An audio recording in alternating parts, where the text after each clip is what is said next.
how do you do that? Ito yung natutunan ko kay Pastor Joby dun sa Financial Stewardship Seminar almost 20 years ago. List your daily expenses in a journal. Ngayon, maraming mga app na pwede, di ba? Pero ako, old-fashioned pa rin ako. Sinusulat ko. That's how I started. Kahit toll fee, sinusulat ko. Kahit piso lang, sinusulat ko yan lahat. Disiplina lang po. That's how you start. And then after you do that, you'll be able to measure what you're spending. Kasi sabi nga ni Peter Drucker, isang management expert, if you cannot measure it, you cannot manage it. Tama ba? Kasi hindi natin alam eh. Saan ba ako gumagastos? Saan ba napunta yung pera ko? Diba ilan sa inyo, natanong nyo na sa sarili nyo, saan napunta yung pera ko? Tama? Diba? So, kung hindi nyo alam, hindi nyo mamamanage.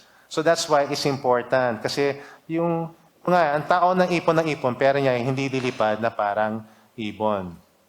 So, what are practical ways?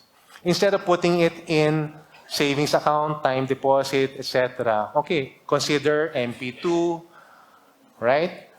Savings account, di ba? Wala pang 0.025%.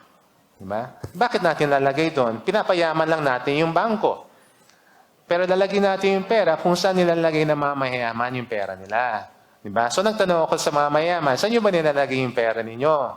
At ito yung mga shinare sa akin.